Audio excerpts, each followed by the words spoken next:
Okay, we're going to pick up where we last left off in this video lab, which is going to be here we go. This is going to be the HiLo guess game we've been working on. And in the first part of the lab, we did parts 1, where we built a minimal viable product. And it was the simplest version of the game that we could make. And then after that, we moved to part 2, where we refactored our code base and into an MVC, into a model view controller architecture. And then we looked at some additional features we could add into it, like making our input field more robust and fault tolerant to ensure that that there could be no invalid values passed into our game model. And we kind of changed the metaphor of how we're inputting to be more like a combination lock, where you can cycle each digit up or down. So then after completing that, we were about to move on to the third and final part, which is this updating our game to be a little bit more interesting, a little bit more fun. Right now it's turn-based. We're going to consider making it time-based. Right now it's all text-based input. We're going to make it graphics-based, and we're going to continue to use the MVC pattern. One motivation behind this part is to illustrate how, using the MVC pattern, we can easily update our game code base in terms of the view or the controller, and how little refactoring that's going to cause us to have to do, how little changes in our code base we're going to have to adjust to refactor to have a whole new different type of display type, moving from text to graphics, or from moving from, say, for instance, our keyboard like we did before to our buttons. So before I get into part 3, I do want to go over one thing that I kind of I had gone over quickly in the last lab, and this was this guest class. And I just want to make sure everyone kind of understands what's happening with this guest class, because I know that accessing attributes using box notation might look a little bit weird, but let's see what's actually happening here. So if let me go here. So let me minimize this. So, okay, so I have the guest class here. So I have a constructor. So I'm actually just going to access that from my console. So let's create, let's say, a variable that we'll call G, and we will make it a new guest. So when I create a new guest here, and I'm going to expand this back out. Okay, so that this, and then let me make this bigger. Is that better? Okay, perfect. So now you'll see, whenever I instantiate a new guest, it's going to create these instance variables, hundreds, tens, and ones. And since I didn't preface them with hashtags, they are available, right, publicly. So I can access them from the console. So I have a tens, a hundreds, a tens, and a ones that are all available to me. And so, as you might recall, let's take a look here at some of these methods. So I have a toString method, I have an increment method, and I have a decrement method. Well, my toString method will go ahead and just concatenate all the current digits together, so it appears as the hundreds, tens, and ones. And of course, that gets invoked automatically whenever it needs to be set. Well, I forget that the console doesn't do that, since it allows us to do debugging. But if we were to print this out as a string, the toString does, like in Java, get implicitly called. Let me go ahead and clear this state really quick. There we go. Okay, so let's take a look at the increment and decrement. So the way that this works is we're passing in a parameter, which will be a string, and the string will use either hundreds, tens, or ones to decide which of the attributes to access from this instance. And then it's going to overwrite using whatever the current version is, add 1 and mod 10. So let's see what that looks like. So on G, if I want to increment, I have to say what I want to increment. And so I have hundreds, tens, or ones. So I could pass in hundreds.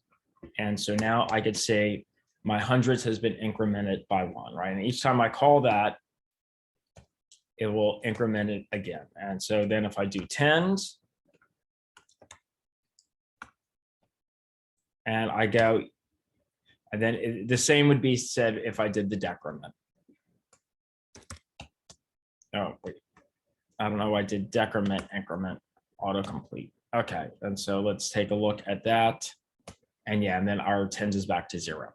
So I just want to do a quick overview of what was happening in this class and how it's managing the state of our game and all of the mutations to the state of our guests all built into this class. So again, one interesting thing about how this project has developed thus far is notice we're using a collection of procedural programming paradigms where we're breaking our code base into a collection of functions.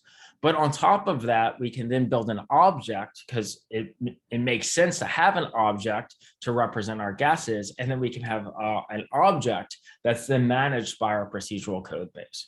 So this is one of the flexibilities with a language like JavaScript, which allows us to mix and match paradigms. At any time, we could decide whether we want to take a functional approach to solve a problem, an object-oriented approach, a procedural approach, or an imperative approach, since it natively supports all 4 of the dominant paradigms that we use to encode algorithms.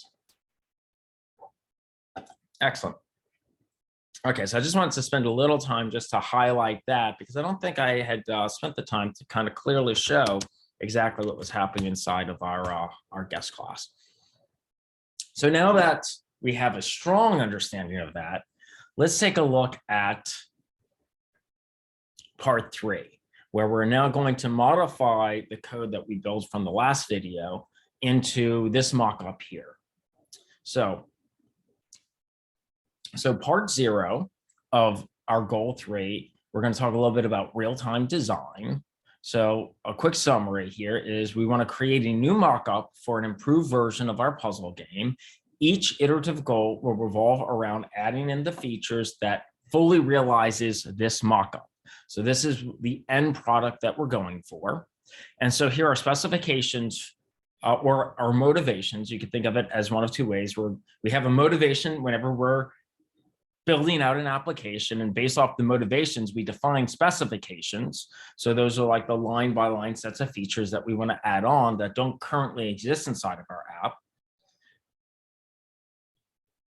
So we want improved gameplay and we want improved views inside of this application. So what do we mean by improved gameplay? Well, we want to design a more compelling gameplay experience by forcing the player into inputting choices quicker, where attempts are limited by a timer instead of a count. So right now, recall that we're limiting the player to 10 tries. After 10 tries, they lose, but they have any amount of time to go ahead and input a try. And so this game isn't so exciting since you know that the best strategy, since the game's contingent on a couple of things, like we know we could always take the halfway point, and by taking the halfway point in the HiLo game, we diminish half of our potential solutions. So if I say, for instance, on my first try, I pick the value 500 and it says it's too high, then I don't have to pick any value higher than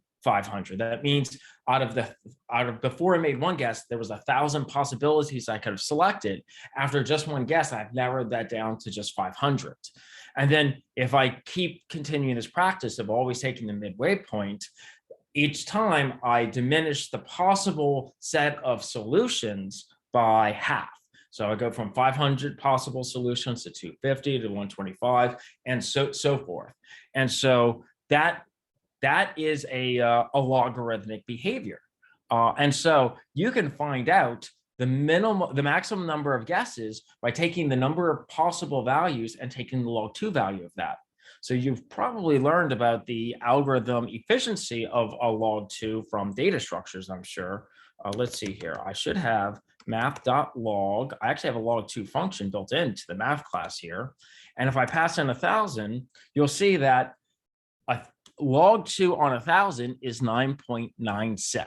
So if you always round this up because you can't have a fractional guess, that lets you know you're guaranteed to get a result if you're collapsing your solution space in half each time in 10 guesses. So there's no possible way you should be able to lose the game as it's implemented if you always take the halfway point. And so if I wanted to make this game interesting and say, oh, I can always figure out what the max number of guesses is to give to the player if I want to randomize the number like of values. So let's say instead of 4 digits, I want to have 5 digits, right? So that would actually take 14 guesses, right? 13.28. I can't have 0.28 of a guess, so I just have to round that up to 14.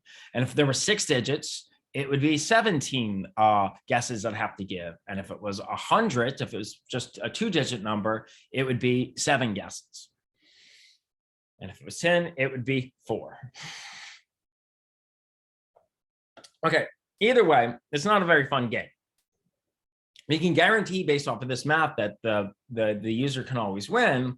However, as long as they know the trick, they'll never lose. So maybe by making it time-based, it can alter the strategy one might use. And we'll see that as we implement this. The second specification here is improved views. What does that mean? Well, we want to kind of replace all of our HTML elements with some art and animated graphics and just make it a little bit more compelling in terms of its visuals. Maybe it's going to look like you're trying to like disarm a time bomb in like a Hollywood movie, or try to break into the PIN code of like a ATM machine or a cell phone or something. You know, you kind of disguise it to feel like you're doing something more novel than guessing a random number. Okay, so now that we kind of have an idea of what it is, what our motivations are, let's move to our first goal. Let's talk about having graphical controllers. So in this approach, again, we break every iteration down to an approach, apply, and approve for a plan phase, a do phase, and a test phase. So our plan for this iteration is to replace all of our HTML button elements with rendered graphics as our controllers. So remember, we've broken our code into a controller, a model, and a view. And so let's take a look. So we're going to want to use these button up and button down. Let's go into our assets just to see what we're going to be doing here. So here inside of assets, I have a button down, which is an animated GIF, and a button up. So instead of the traditional buttons, we're going to use those. So let's go into our HTML code. In order to do this, oh my, I forgot that ahead. Okay, so, and we're going to modify the buttons to instead use images. So let me go here. Where's my HTML? Here it is. So right now we have this div tag for our up buttons that have an input type of button, and then the IDs of up hundreds, up tens, and up ones. And then we give the default value of the plus on each of those buttons. So I'm going to replace this with a different, instead of, let me get rid of that. Instead of input fields, I'm going to use images. The source of the image is going to be the same for all of them, right? It's going to be the button up.gif. I'm going to give each one of them the same ID that the button had, so I don't have to make any changes inside of my inside of the rest of my source code, right? Inside of any of my JavaScript, this should all be the same in terms of how I'm going to be able to modify this, because I'm accessing those elements based off of the ID.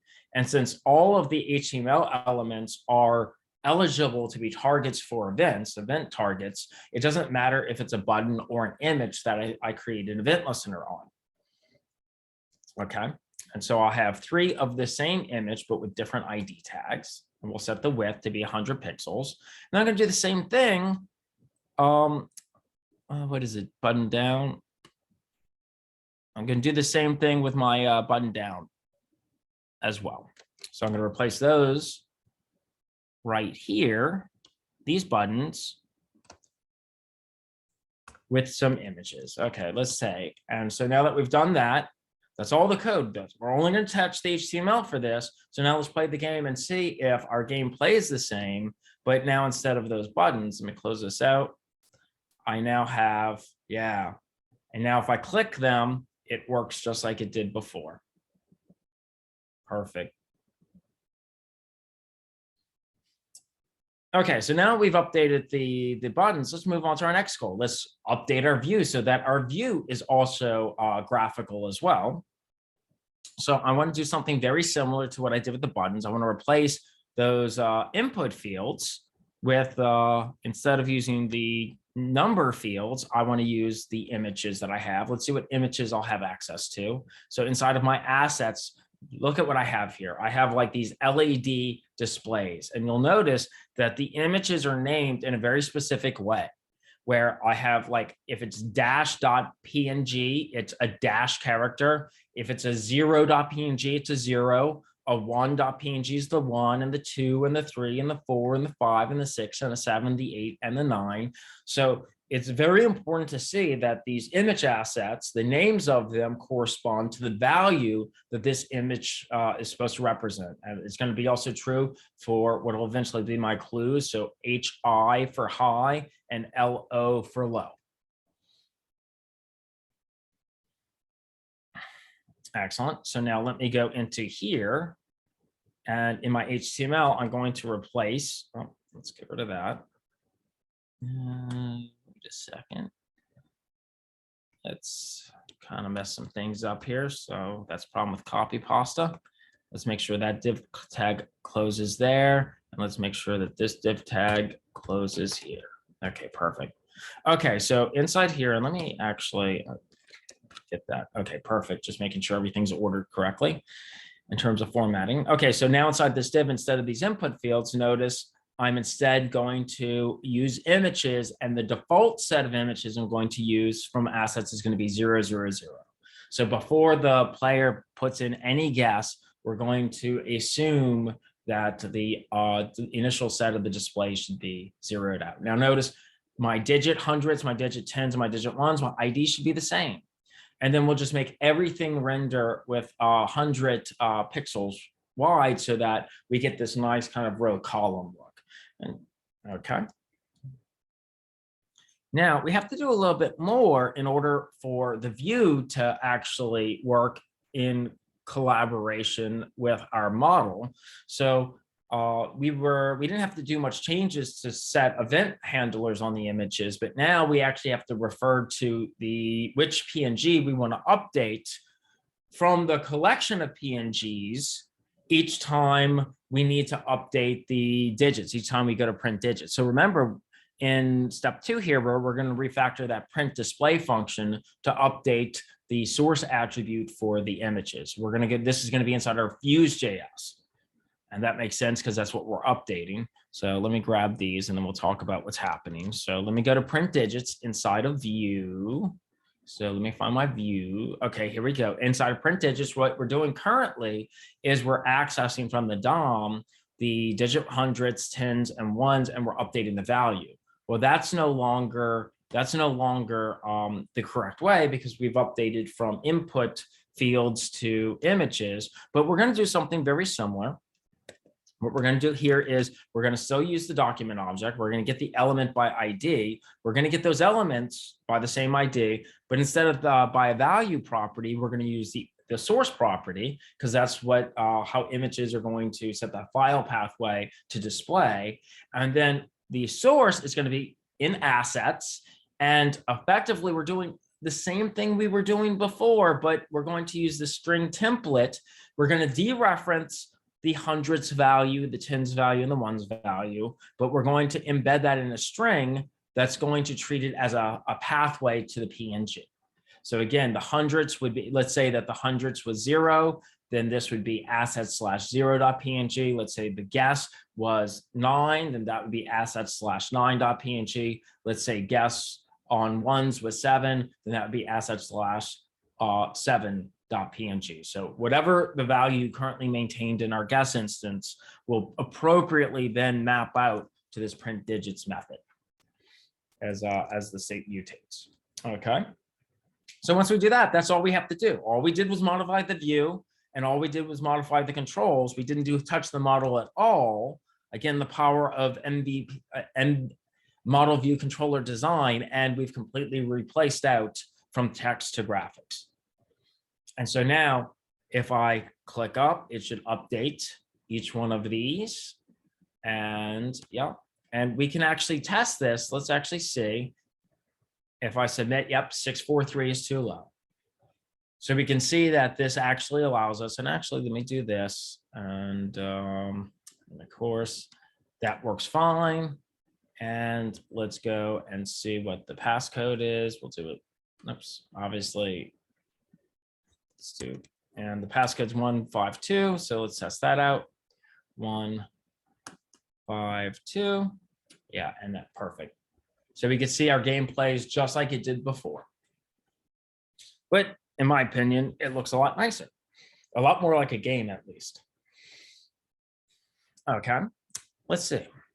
So after we've tested that out, let's move on to our next thing. So right now, notice this is still kind of an inconsistent playing experience. Every time I go to input a guess, it's still giving me my clue down here, right? So what I want to do is I want to default to this LED panel to give me all of my all of the data to the user. So I want to stop using this unordered list to provide clues.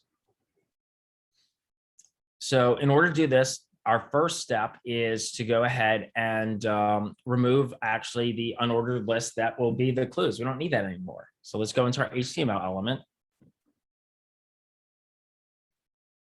here. And let's find that unordered list, and we're just going to remove it out. We don't need that anymore. We're not going to use that anymore. Okay, then the next thing we want to do is we want to go into our views, and we want to refactor the print clue function to update the source attribute of the images with either high or low whenever a clue has to get printed out. And so we're going to do that with a little bit of destructuring that we learned. There's lots of ways we could have done this, but I want to use a destructuring call so you could see how we could do this in just one line of code, how we can kind of compact some of our logic. So let's go into views, print digits, print game over, print clue. So we're going to update print clue here. So we're the old functionality we're going to get rid of, and we're going to replace it with some new functionality. And so let's actually step through these lines and figure out what's happening here. So we're not changing the parameters at all. Remember, every time we print clue, we're taking a status. The status is either high or low, HI or LO. Remember, when we get that from here. So whenever we print a clue, we're either passing in high or low, and then whatever the guess was. So let's go back to the views. So then what we're going to do here is I'm going to create a set of variables, 3 variables, constants actually, because they don't have to change. That's going to be called digit 100, digit 10, and digit 1. And I'm going to assign all 3 of these at once by doing a destructuring. So since these variables are declared inside of the inside of an array, I can actually go ahead and unstructure an array that would be on the right-hand side of this assignment, and each of these individual values will go ahead and have a value of whatever the index 0 is, whatever the index 1 is, and whatever the index 2 is. And then on the right-hand side of this assignment, I'm going to use a logical operator. So this is a trinary operator. This operator does also exist inside of Java.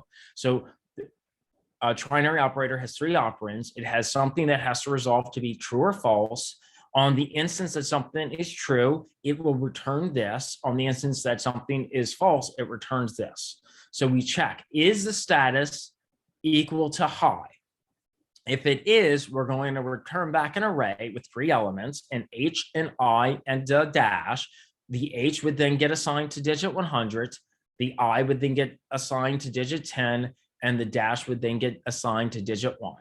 If it's not true that status is equal to high, then instead we will return this array containing the values of L, O, and dash. So the L in this instance would then go ahead and get stored into digit 100.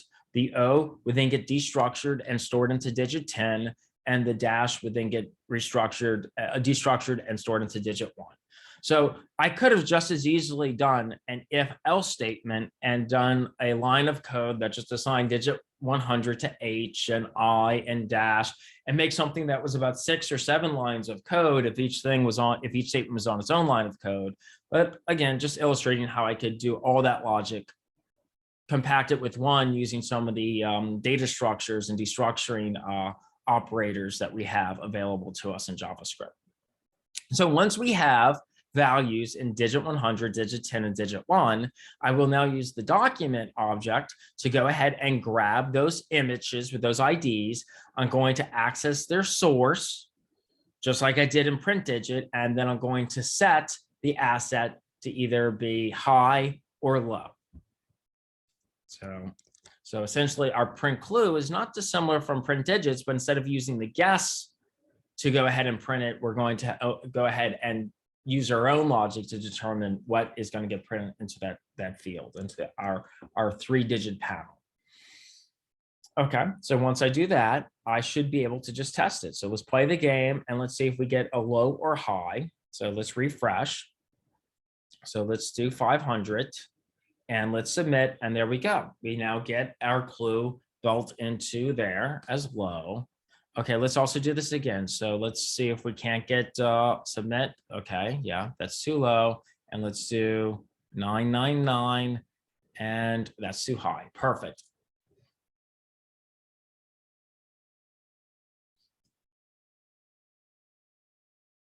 So the next thing I want to do, though, is notice a deficiency with this is when I do that, it just stays there, right? I have to, it won't update until I start clicking on digits again.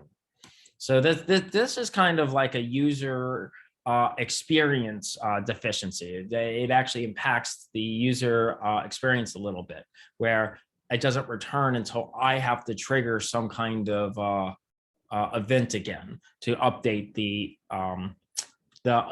view. So here, what I want to do instead as my next goal is to have some kind of time-based event that will automatically overwrite my view for me.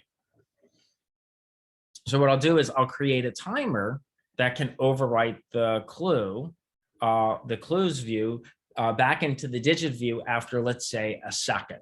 So in order to measure an elapse in time, we can continually invoke a method and check the difference between the now time and the start time, or what we'll call in our implementation here the then time. And if some duration is met, then we can perform the action, and then we reset our now time, our start time to be congruent with what the now time is. Okay, so now that we have an idea of how we could kind of define a time-based event, let's go ahead and do that. The first thing we need to do is we will use the date class to get the current time in epoch time. And epoch time is just the term that we use. It's the name we give to the number of milliseconds that have passed since 1970. So let's go here and into our model, into our global variables of our model. So let's go here to the top and let's get rid of this. Okay, so now we'll grab, so when we first go ahead and import and load our script, we'll have a ThenTime, which will be the time in which the script was loaded, date.now. And again, just to see what this looks like, I think we've saw this in the previous, when we did the sprites, right? So this should be something you've seen before. Oh, no, not no. Now, perfect, yeah. And you can just see how it keeps updating.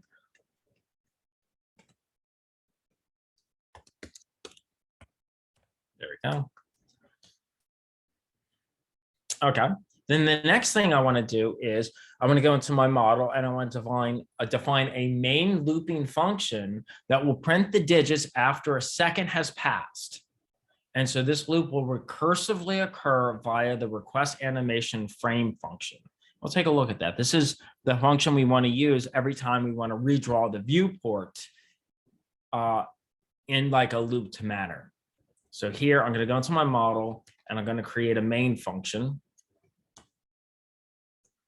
And actually, let's step through this. So I will have main.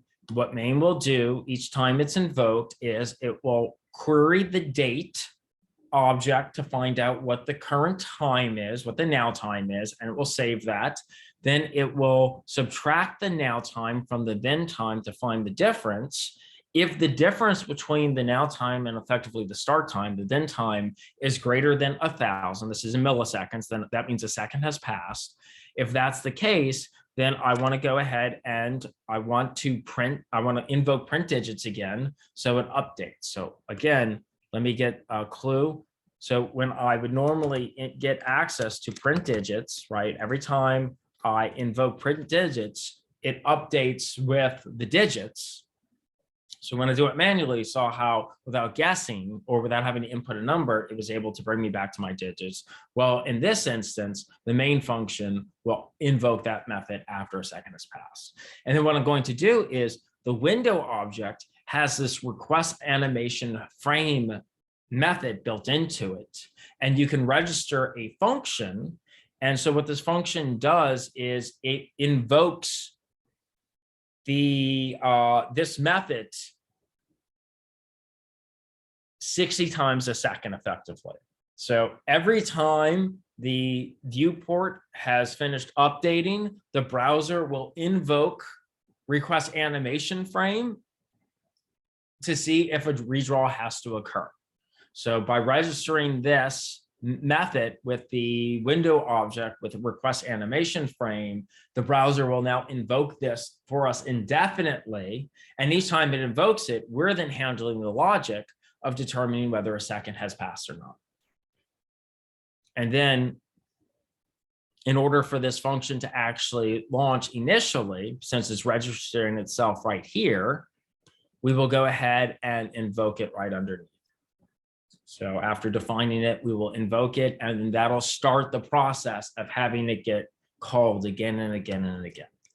And again, if you ever wanted to see what this RequestAnimationFrame, if you want to read the API on it for yourself, you can always open up a browser tab and check out the MDN, the Mozilla Developer Network, right up on it. You'll see it's part of the global window object, and they'll give you a summary and the syntax and the parameters and examples and everything like that.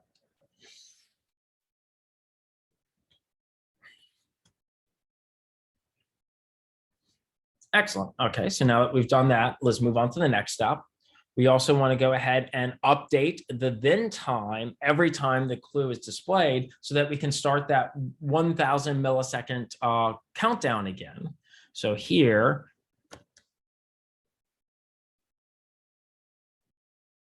I believe this is inside of our views. We have to go into our views inside of our print clue. So let's go into our views, and inside of our print clue, we will actually go ahead and update our then variable with the new time.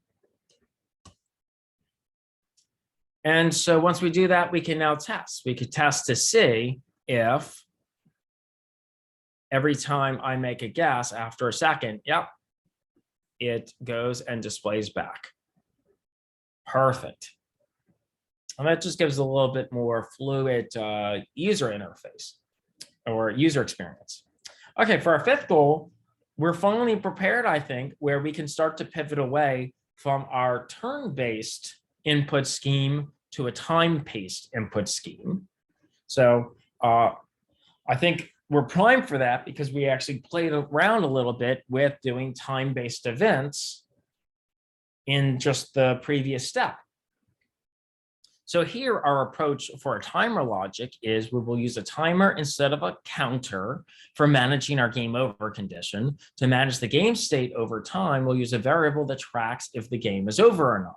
So we're going to create two new global variables inside of our model, one that will represent time left and one that represents whether the game is over or not. So let's go to our model.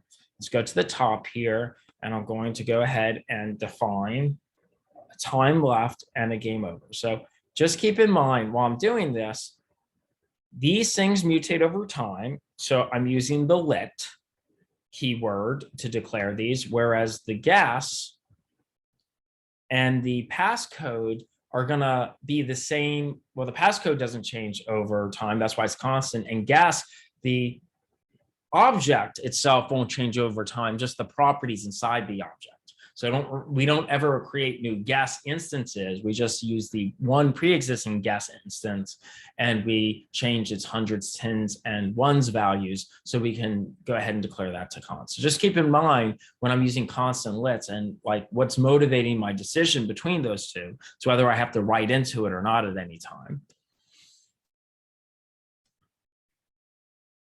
Okay, so my next step that I want to do is I want to update my game over variable in my win condition because now we have a new win condition. So let's go into our model that has our guest number and let's update the logic for that.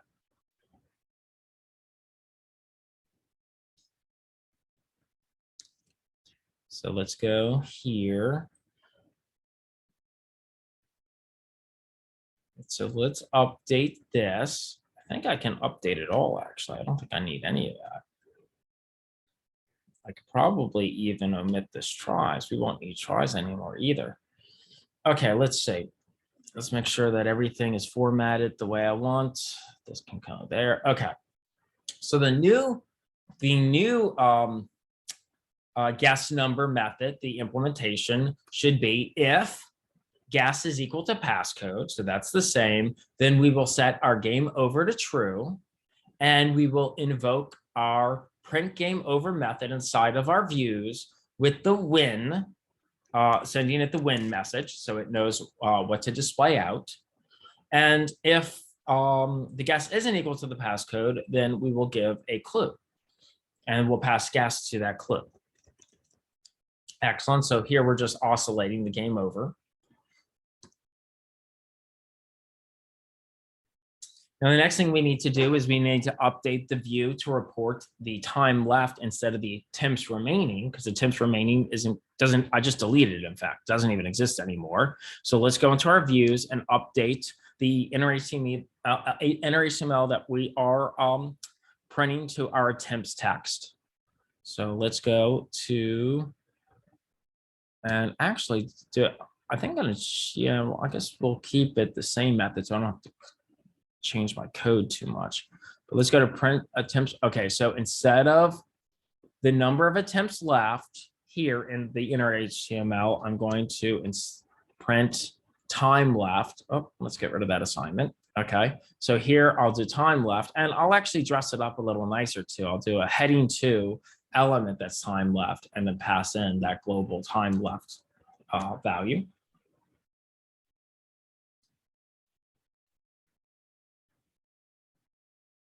And if that's the case, I don't even need tries here anymore.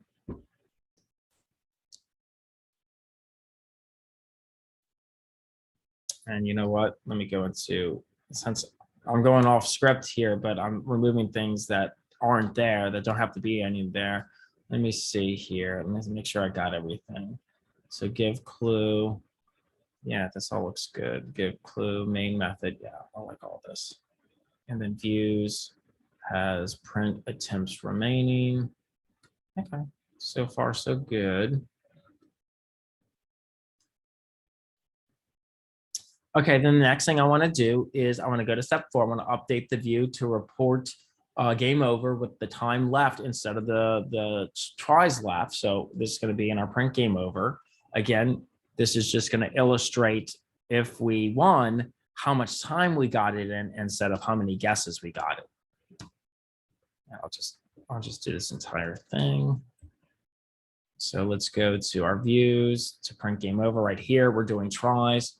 Tries are no longer a thing though.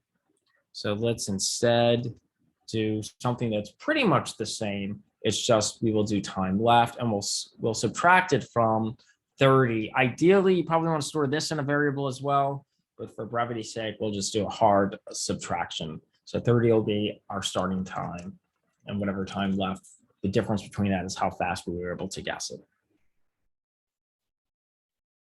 And then the last step here, it looks like, is we'll update the main method to refresh the time left after every second. So that method we just made, we are now going to update. I'm just going to grab this entire method and then we'll step through it. So let's go back to our main method here in our model. And we're going to add a lot more logic into it.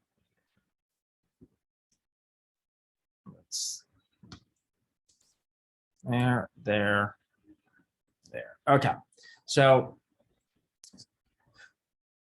we're going to, in the main method, we're still gonna, each time the main method is called, we're still gonna grab the now time, but then we're gonna check if it's true that the game is over, we're just gonna return out. We don't have to update the game state anymore.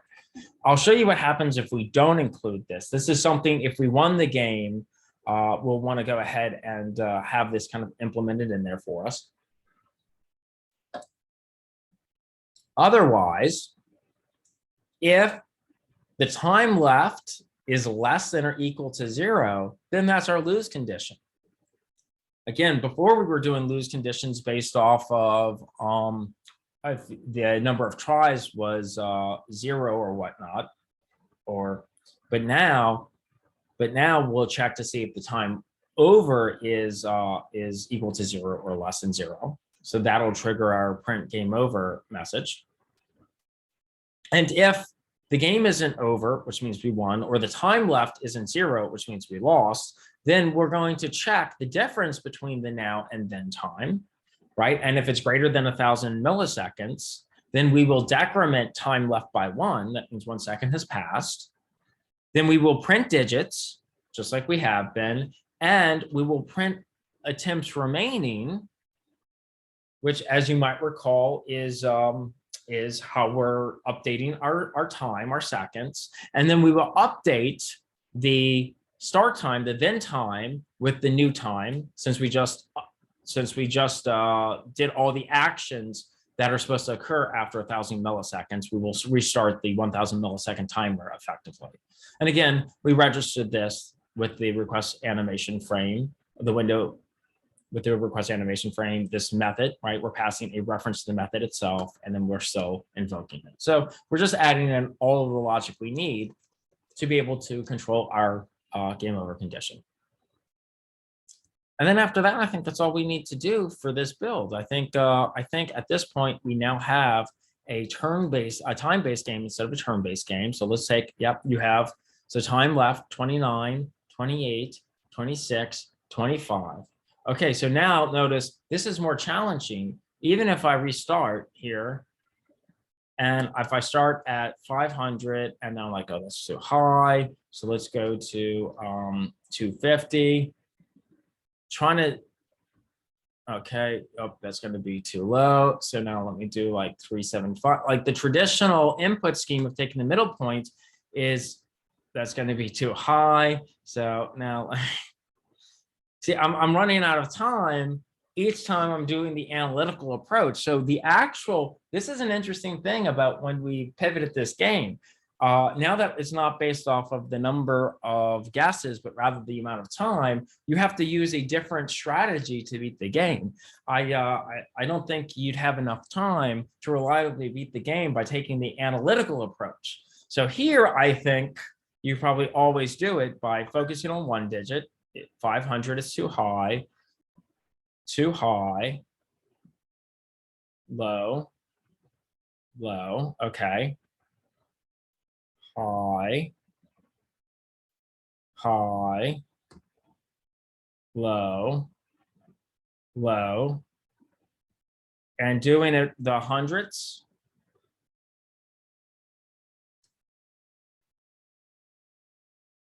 The tens, and then the ones. And I think that I got that in 27 seconds. And I think I probably win every time by working on just the hundreds digit, the tens digits, and the ones digit. So it's interesting how when you change the rules, how you have to develop a new strategy to try to win the game.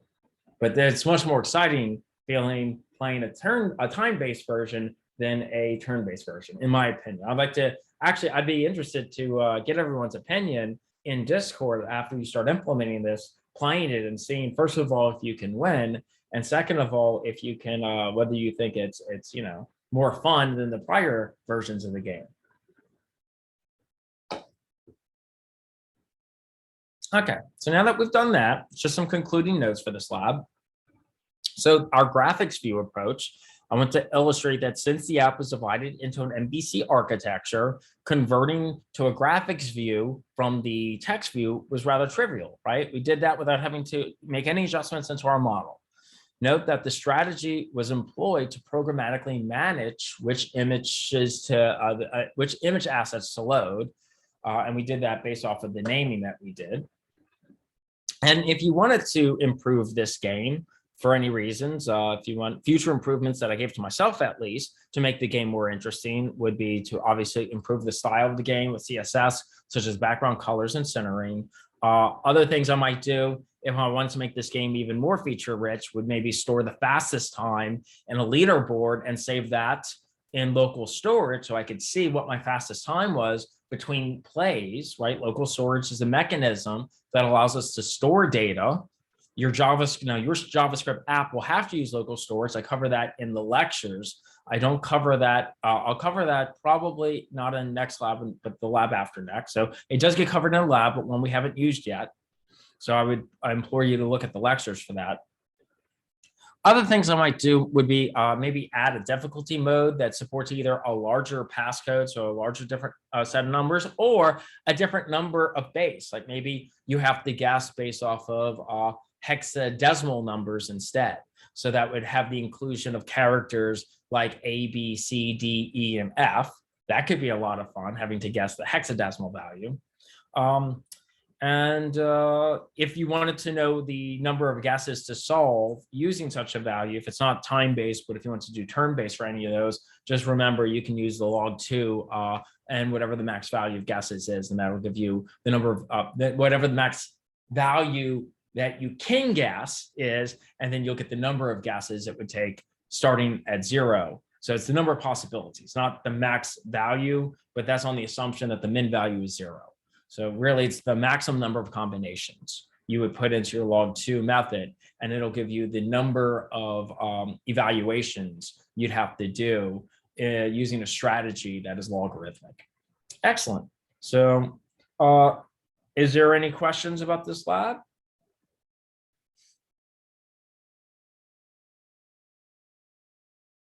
If not, we are done this lab. We'll move on to the next lab tomorrow. I do want to talk about some things here, but I want to end this lecture. I want to end this this video so I can post it in isolation to other things I want to talk about. And so to ensure that I do that, what I'm going to do is I'm going to end the recording. Let me do that. Let's stop the recording.